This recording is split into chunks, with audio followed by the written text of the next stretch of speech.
Another one. Another one, y'all. You can be a winner. You can be a winner too. As James Harrell. You can be a winner, man. This week, though, I want to know how many all-purpose yards will Miles Sanders have. We all know he's coming off an injury. So just guess. I want to know how many yards will he have rushing and how many yards will he have receiving. Combine them. That's your answer. And, person that hits it or comes closest will get this $15 gift card to, I ain't make my mind up about that yet. The last one was Apple Store, but I know everybody doesn't got an iPhone, so, if you win, I'll get your email, and then I'll let you choose. But free $15, man, all you got to do is just guess. Just guess. If you guess right, it's all you, man. Let's get into the video. Say E, A, G, L, E, S. Eagles. Say fly, Eagles fly.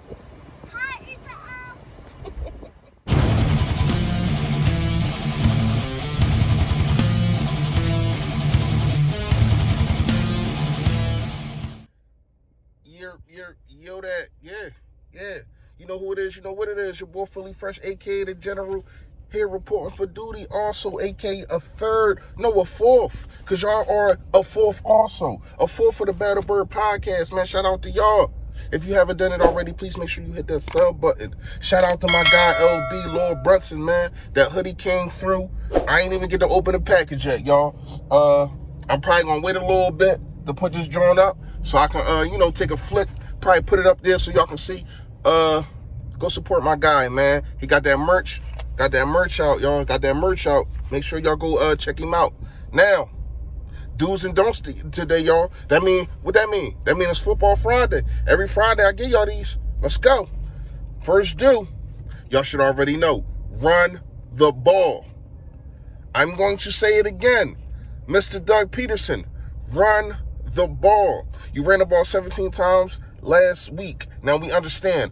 Oh, well, Miles Sanders wasn't there still. You still had to make the defense honest. You had to do that, especially with this pass rush. You know what I mean? This pass rush that we have coming up with the LA Rams, they not that brutal, but they not as brutal as Kerrigan and all them guys, but they do have the best pass rusher in the game. They do have the best line D tackle in the game. So you must run the ball, because you want to know why. Here's proof in the pudding why you run the ball. When we beat them in 2017, we ran the ball 33 times. When we beat them in 2018, we ran the ball 34 times. When they just beat the Dallas Cowboys, they ran the ball 40 times. Run the ball, because that's what they're going to try to do on us. That's what they're going to try to do on us. So we got to make sure that we run the ball. And on the flip of that, the reason I just said that, stop the run. You must stop the run. This is another do. You must stop the run, because this is what they're going to try to do. Jared Goff is not who people think that he is. He's a talented kid, yada, yada, yada. We get it. But you got to stop these guys, man. You got to stop these guys. They're not real big names, but they can make big names. They can make themselves a big name, but not on us. So with that do, I'm going to tell you what else is a do. Fletcher Cox, an APB has put out on you. That's a do. Seriously, you gotta get it. You're going against a guy that is better than you at the D tackle, but you should be right there. You should be, when you're talked about, it should be Aaron Donald, then it should be Fletcher Cox. But it's not like that. I understand he was hurt last year, but I didn't see too much in week one. I seen Malik Jackson getting off. And it wasn't Fletcher Cox, they double him, yeah. But when he gets, it should be no reason. Anytime you get single coverage, you are not an absolute beast. So that is a do. Fletcher Cox, I need you to step up. Let's go to another do. Do put pressure on Goff. Now, I said last week that Dwayne Haskins is not a runner, but, he got out the pocket a couple times. Jared Goff, none of that. I got Jared Goff running for negative yards. Seriously, so you got to make sure that you put pressure on him from the rip, because he's really a statue back there. You got to make sure that you put pressure on this guy. And it doesn't got to be blitzing. I need the front four to do their job, because they're going to use their linebackers. They're going to do quick passes. So we got all that, I'm going to get into that later with the don'ts. But they're going to do quick passes. So you got to make sure that you get pressure in his face. You get your hands up. You swat the ball down if you can't get to him. Get pressure on Goff. That's another do. Next do. I want to block Aaron Donald. Block Aaron Donald. We all know, like I said earlier, man. Aaron Donald is just one man. They got a couple other guys on there, but they're not as good as a defensive line that we just faced in the Washington football team. That's just facts. We're not even going to play with it. You know what I mean? So you got to block Aaron Donald. He's an inside guy, so it's not really too much chipping that you can do. You can double him. You can, he really does. He barely has good games against us. I think he never sacked Carson Wentz or Nick Foles. So that's good. But at the same time, when you look at it, this wasn't the same offensive line. So you got to come up with schemes and ways to make sure Aaron Donald's not in the backfield. Another do. Doug Peterson, I need you to talk to your quarterback. And I'm talking about end game stuff. If you watch the Chiefs, right? After darn near every single, even if they score a touchdown or not, it seemed like after every single series, you see Andy Reid over there talking to Patrick Mahomes, sitting down with him, going over the playbook, looking at that little Microsoft thing, whatever it is, laptop or tablet, whatever. You see that. I don't see that with Doug. Who is Carson after all these situations? Who is he talking to? Press Taylor is up in the darn is up in the box. So he needs somebody. Doug, you don't have to watch every single play. You have a defensive coordinator who has been a head coach, who can hold the fork down for a couple plays. If something go wrong, you go over there, you talk to Carson. That is what you need to do, man. If I'm wrong, y'all, comment below. But I barely ever see, if Carson comes over to Doug, it's probably like a 30-second conversation. What you say? All right. And then you back looking at the field. No, sit down with your quarterback. Y'all tied to the hip. He's going to go as you go. And that's just fact. So I need Doug, I need you to do that, man. That's it for the dudes. Let's get into the don'ts, man. Don't rush things. I don't want you to rush things. What I mean by that, right? I don't want you to hurry up and try to make sure you got to get down the field fast. Try to make sure you got to score fast. I want you to start fast, but it's a subtle way of doing things. If the run is working, you keep doing that. And I'm going to get into that in a minute. If the run is working, you keep doing it. You know what I mean? If you find a way, if you find a hole in the defense, keep utilizing that. You know what I mean? Don't try to fit a square in a round hole. Another don't. Hold up, y'all. Dude trying to hit me. Another don't. If Herbig stinks up the joint, get him out of there. Don't keep him in. Don't keep him in. Herbig was horrible week 1. You want to stick with the guy? That's on you. But if he starts sticking up the joint, get him out of there. He got to roll. He got to roll, bounce like Bow Wow. Seriously. You got to get him out of there. We got too many guys that can play that position right now. You just brought in Jamon Brown.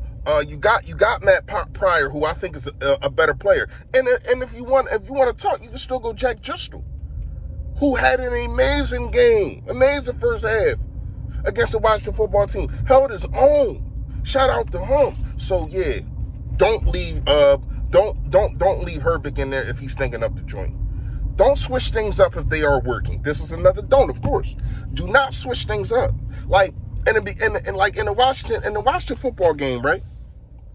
You switched up your whole game plan for no reason. You should have kept doing what you was doing. Getting Carson Wentz out the pocket a little bit. It wasn't too much, but it was more than what it was in the second half.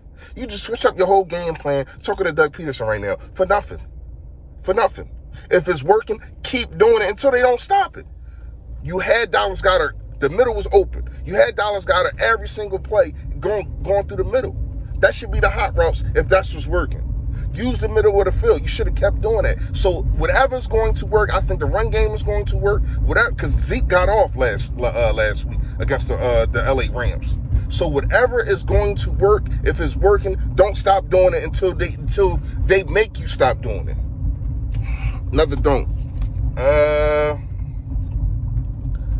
Don't use skilled players out of their position. And here's what I mean by that. If you have speed guys, Greg Ward should not be running a stretch screenplay. You should have fast guys. You should have Redgar and Hightower and dudes like that running your screens. Don't have inexperienced guys do comeback routes. That should be Deshaun Jackson's. That should be what Deshaun Jackson is doing, the timing routes. See, what you try to do is you try to put your new toys out there. Hey, y'all, look what I got. Look what I can do. No, you go with the old thing. That's why Zach Ertz and Zach Ertz and Deshaun Jackson did not really get targeted like that. Because you put it in the game plan, y'all wanted speed, I got speed. Now let me show you my speed. No, you casually bring them in. You don't just force the ball to them. Man, these are the do's and don'ts for us beating the LA Rams. I got us winning. I have not fallen off the train. I think Doug is going to pull it together. I think Carson's going to pull it together, man. And I'm hoping that Fletcher Cox pull it together. We need him. Hargrave will probably not be coming back yet. You still got Malik Jackson, stuff like that, but I need Fletcher Cox, Mr. $100 million man, to act like it. You're getting paid. Now go lay the law down, y'all. My prediction for the score will be a close one. We will be on the edge of our seats. It'll be 24-23. They will have the ball driving, and like always, when we play them, we will force a turnover. So I got 24-23 and a close one, a nail biter, and and you ain't gonna be able to sleep. You know what I mean? So yeah, that's my score prediction. Let me know what y'all think about the do's and don'ts in the comment section, man. But until next time, y'all, tomorrow probably try to go live with y'all. I don't know, man. Yeah, so in the middle of me making this video, about to end it, Devonta Freeman, Eagles supposedly going to work him out. I'm cool with that. I wasn't really cool on Leonard Fournette. I felt as though Leonard Fournette wasn't an alpha. I know people going to be like, damn, well, you ain't want Leonard Fournette. Why you want Freeman? I mean, Freeman is a guy that, he can be your power back. So I ain't got no problem with the Freeman, the Freeman situation. It was a little, I even wanted AP. I just thought the Leonard Fournette thing was different because it was like it's two guys that's still young, two guys that's still, somebody that's the leader of their team, especially at the running back position. So him coming from the Jags, he was the guy there. So he's going to feel like he should be the guy in Philadelphia. You know what I mean? Freeman really is not that guy. He's a guy that always shared carries in Atlanta, wherever else he was at. So he's a guy that, I ain't got no problem with bringing here because he's somebody that is not going to be looking at being the alpha and being, the main product, the main running back in this organization. So if you want to sign him for cheap, gotta be for cheap, something cheap, man. If you can get him for like $2-3 million, I'm cool with that. So yeah, that's my final thoughts on that. But like I said before, man, you already know what it is. Hey, Philly, stay fresh.